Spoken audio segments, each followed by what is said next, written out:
21번 A국에서는 한 단위의 노동으로 하루에 쌀 4kg을 생산하거나 옷 4벌을 생산할 수 있고, B국은 한 단위의 노동으로 하루에 쌀 3kg을 생산하거나 옷 1벌을 생산할 수 있다. 두 국가의 부존 노동량은 동일하다고 할 때 이에 대한 설명으로 옳지 않은 것만을 보기에서 모두 고르면. 21번 문제는 리카도의 비교 우위에 대한 문제가 되겠습니다.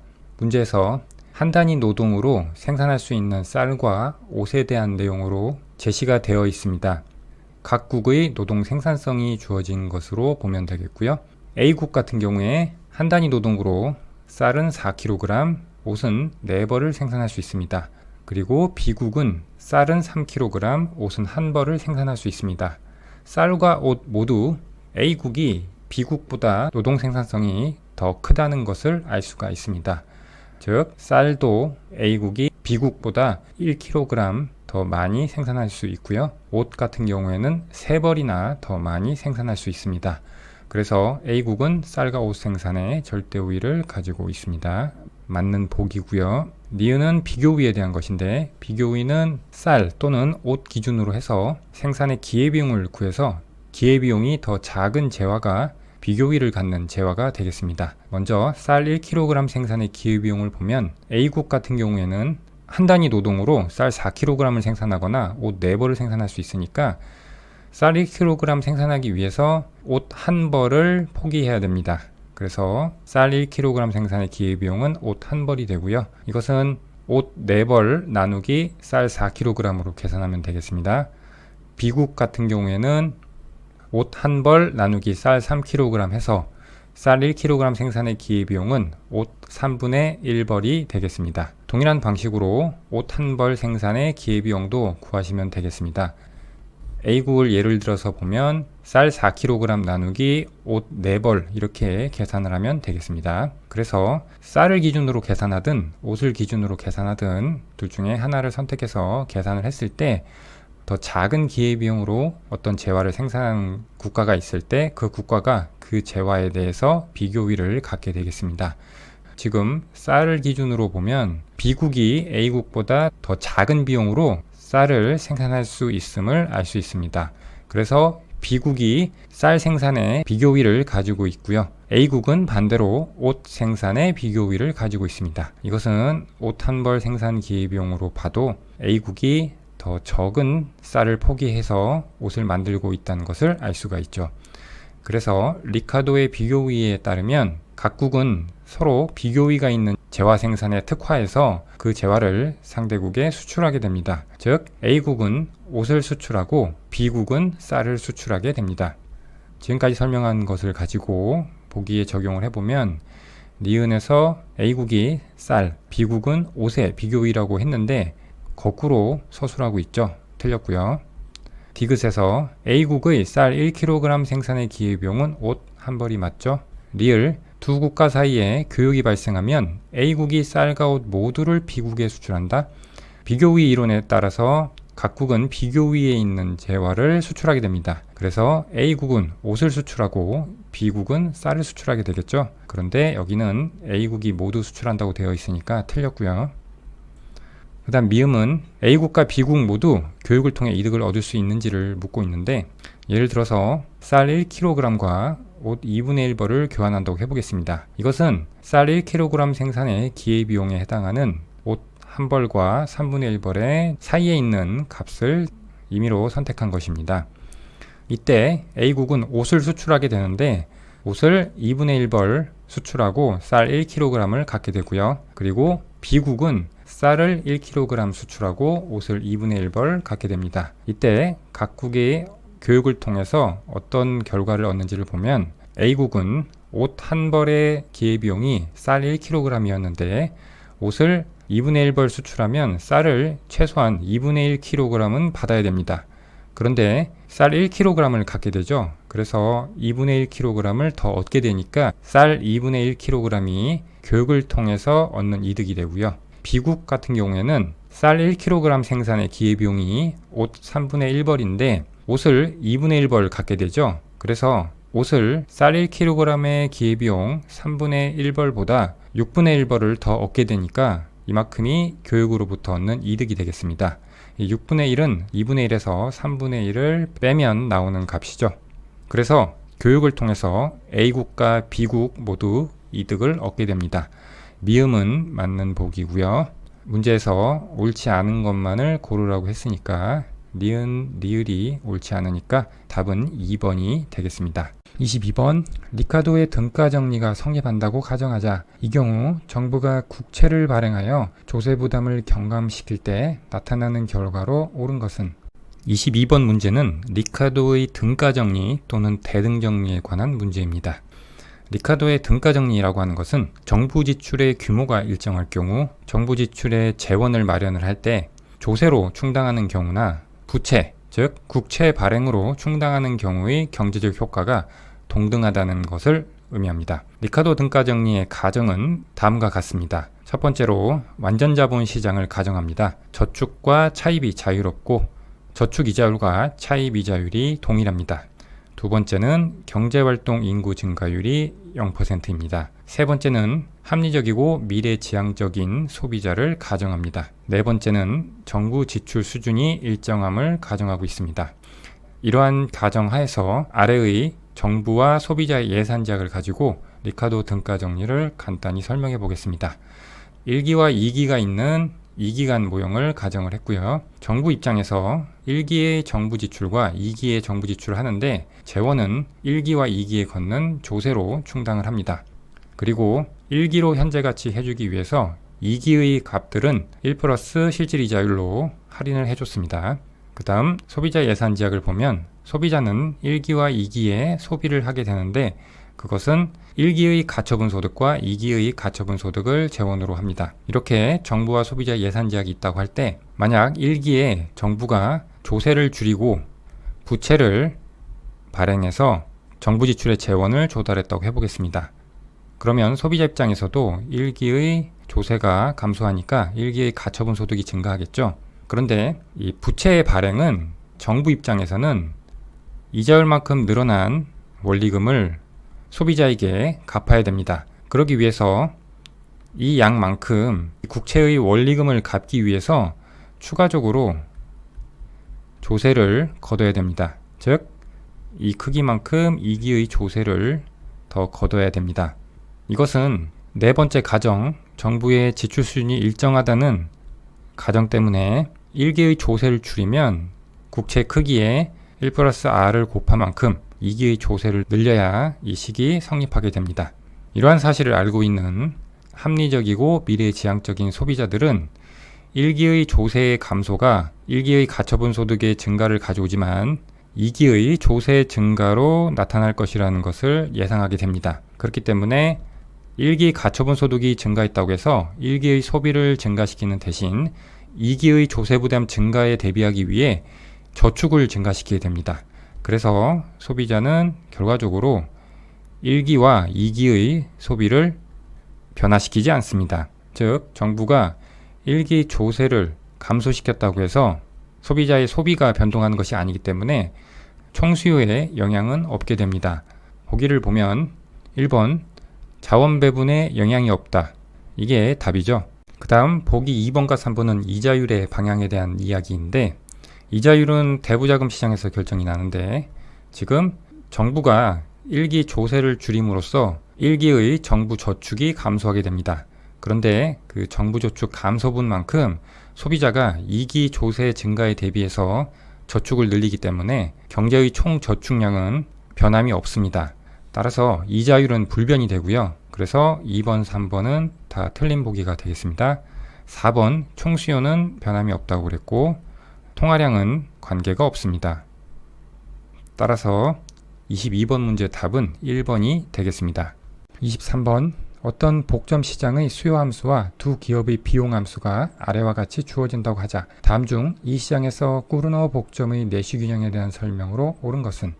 23번 문제는 게임이론 문제로서 꾸르노 복점 내시 균형에 관한 문제가 되겠습니다. 꾸르노 복점 내시 균형에서 각 기업의 반응 곡선을 도출한 다음 연립하면 내시 균형이 도출이 되는데 먼저 각 기업의 반응 곡선은 각 기업의 이윤극대화 문제를 통해서 도출이 됩니다. 먼저 기업 1의 이윤함수를 설정을 했습니다. 가격 곱하기 수량 마이너스 총 비용이 되겠죠. 문제에서 주어진 대로 수요함수에서 가격 P를 가져왔고요. 그리고 거기에 기업 1의 생산량 Q1을 곱했고 이게 기업 1의 총 수입이 되고요. 그 다음 기업 1의 비용함수도 문제에서 주어진 것을 그대로 가져와서 식을 세웠습니다. 여기서 수요함수 같은 경우에 A-Q로 되어 있는데 저 Q는 Q1 플러스 Q2 요걸 가지고 이렇게 쪼개서 표현을 했습니다. 기업 1의 이윤함수의 선택 변수는 기업 1의 생산량이 되고요. 그래서 이윤을 극대화시켜주는 Q1 값을 구하기 위해서 Q1에 대해서 편미분을 해서 정리를 하면 기업 1의 반응 곡선이 도출이 됩니다. 기업 1의 반응 곡선이라고 하는 것은 기업 2의 생산량 수준에 따라서 기업 1이 생산량을 결정하는 식을 의미합니다. 동일한 방식으로 기업 2의 이윤식을 세워서 선택 변수인 Q2로 편미분을 해서 정리하면 기업 2의 반응 곡선이 나옵니다. 이렇게 도출된 기업 1과 기업 2의 반응 곡선을 연립해서 계산을 하면 기업 1과 기업 2의 내시 균형의 생산량이 결정이 됩니다. 이제 보기를 보면서 하나씩 판단해 보도록 하겠습니다. 1번 기업 1이 생산량 Q1을 1만큼 늘린다면 기업 2는 Q2를 1만큼 줄일 것이다. 기업 1의 생산 증가에 따라 기업 2의 생산량 반응을 묻고 있기 때문에 기업 2의 반응 곡선을 보면 되겠습니다. 이것을 보면 되는데 여기서 기업 1이 생산량 Q1을 1만큼 늘리면 기업 2의 생산량은 2분의 1만큼 감소하게 되겠죠. 그런데 1만큼 줄인다고 했으니까 틀렸고요. 2번, 이번에는 기업 1의 반응 곡선을 보면 되겠죠. 기업 2가 생산량 Q2를 1만큼 늘린다면 기업 1은 Q1을 2분의 1만큼 감소시키게 되겠죠. 그런데 여기서는 1보다 더 큰 폭으로 줄인다고 했으니까 이것도 틀렸고요. 3번에서 C1이 하락하면 Q1과 Q2 모두 증가한다고 되어 있습니다. 이것은 각 기업의 반응 곡선을 보시면 기업 1의 반응 곡선에서는 C1이 하락하면 마이너스가 감소하니까 Q1은 증가하게 되겠죠. 그런데 기업 2의 반응 곡선을 보면 C1이 없죠. 그렇기 때문에 C1의 하락에 따라서 기업 2의 생산량은 변함이 없습니다. 그런데 여기는 둘 다 증가한다고 되어 있기 때문에 틀렸고요.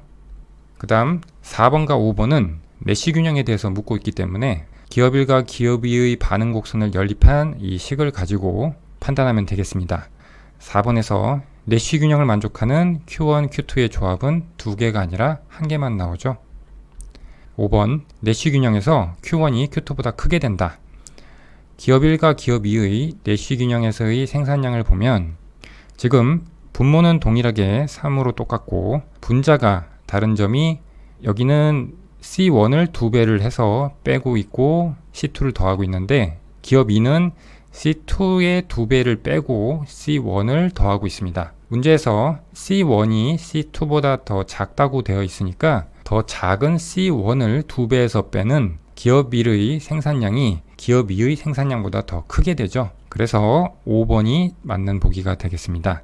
기업 1과 기업 2는 비용함수에서만 차이가 있는데 기업 1의 비용함수가 기업 2의 비용함수보다 같은 생산량을 생산한다고 할 때 더 작죠. 그렇기 때문에 기업 1의 생산량이 균형에서는 더 많을 수밖에 없습니다. 그렇게 판단을 해도 내시 균형에서 Q1이 Q2보다 더 크다는 것을 유추할 수가 있고요. 따라서 23번의 답은 5번이 되겠습니다. 24번 고품질과 저품질 두 가지 유형의 TV가 거래되는 중고 TV 시장이 있다. 판매자는 자신이 파는 중고 TV의 품질을 알고 있으나 구매자는 중고 TV의 품질을 구매 전에는 알지 못한다. 판매자의 수용 용의 금액과 구매자의 최대 지불 용의 금액은 아래 표와 같고 구매자는 위험 중립적이다. 이러한 사실들은 판매자와 구매자에게 모두 알려져 있다. 전체 중고 TV 시장에서 고품질의 중고 TV가 차지하는 비중을 P라고 할 때 고품질과 저품질의 중고 TV가 모두 시장에서 거래되기 위한 P의 최소값은 24번 문제는 정보경제학 문제로서 중고 TV 시장에 관한 문제가 되겠습니다. 중고차 시장에 관한 문제를 TV로만 바꿔서 출제한 문제가 되겠습니다. 구매자가 위험 중립적이기 때문에 구매자는 기대 효용이 아니라 기대값에 의해서 선택을 하게 되고요. 그리고 구매자 입장에서 중고 TV의 품질을 구매 전에 알지 못하고 전체 중고 시장에서 고품질 TV와 저품질 TV가 차지하는 비중만 알고 있습니다. 따라서 구매자는 고품질 TV와 저품질 TV에 최대 지불할 용의가 있는 금액의 기대값을 구해서 판매자에게 지불하게 되는데, 기대값 공식에 의해서 계산을 하면 전체 중고 TV 시장에서 고품질 TV가 차지하는 비중이 P라고 했으니까 160 곱하기 P, 그리고 저품질 TV는 고품질 중고 TV가 차지하는 비중이 P니까 저품질 TV가 차지하는 비중은 1-P겠죠. 그래서 기대값을 계산을 해보면 160 곱하기 P 플러스 60 곱하기 1-P가 되고, 정리하면 100P 플러스 60이 됩니다. 이렇게 구매자가 지불할 용의가 있는 금액이 판매자가 수용할 용의 금액 중 고품질 TV에 대해서 책정한 125만원 이상이기만 하면 중고 TV 시장에서 고품질 TV와 저품질 TV 모두 거래가 이루어지게 됩니다. 그래서 100P 플러스 60이 고품질 TV에 대해 판매자의 수용 용의 금액인 125보다 크거나 같아야 된다는 식을 세운 다음 정리를 하면 P의 값은 65%가 나옵니다. 따라서 24번의 답은 3번이 되겠습니다. 25번, 어떤 완전 경쟁 시장에서 모든 개별 기업의 장기 평균 비용인 LTAC와 장기 한계 비용 LTMC는 아래와 같이 생산량 q의 함수로 동일하다. 또한 가격 P와 총 수요량 라지 Q의 관계는 아래와 같은 함수로 주어진다. 이에 대한 설명으로 옳지 않은 것은? 25번 문제는 완전 경쟁 시장 장기 균형에 관한 문제가 되겠습니다. 장기 평균 비용, 장기 한계 비용이 주어져 있고요. 그리고 시장 수요 함수가 주어져 있습니다. 완전 경쟁 시장 장기 균형에서는 시장 가격과 장기 한계 비용, 장기 평균 비용이 일치하게 됩니다. 그리고 그래프를 보시면 장기 평균 비용 곡선의 꼭지점을 장기 한계 비용 곡선이 아래에서 위로 관통하는 모습을 가지게 됩니다. 문제에서 주어진 장기 평균 비용 곡선을 완전 제곱꼴로 바꾸면 꼭지점은 5,15가 됩니다. 그래서 개별 기업의 장기 균형 생산량은 5가 되고요. 그리고 꼭지점의 높이가 15니까 시장 가격은 15가 됩니다.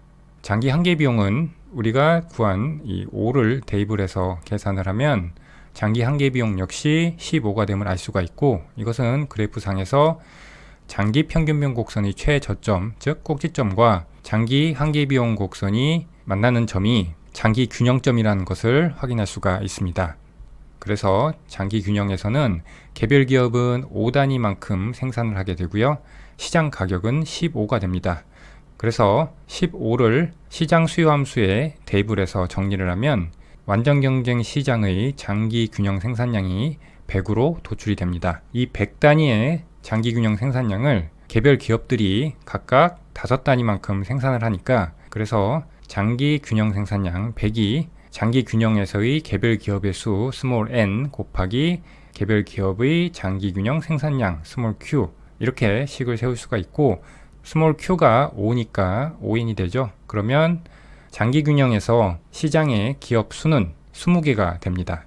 그리고 마지막으로 보기 5번에서는 개별 기업의 판매 수입도 묻고 있는데, 개별 기업의 판매 수입은 가격 곱하기 개별 기업의 생산량이죠. 가격은 15였고 개별 기업의 생산량은 5였으니까 계산하면 75가 됩니다. 보기를 하나씩 따져보면 1번에서 장기 균형에서 개별 기업의 이윤이 극대화되는 생산량은 5죠. 장기 균형에서 가격은 15였습니다. 그리고 한계 비용도 동일하게 15였습니다. 장기 균형에서 시장에 남아있는 기업의 수는 10개가 아니라 20개였죠. 그리고 개별 기업의 판매 수입은 75였습니다. 따라서 25번 문제 답은 4번이 되겠습니다.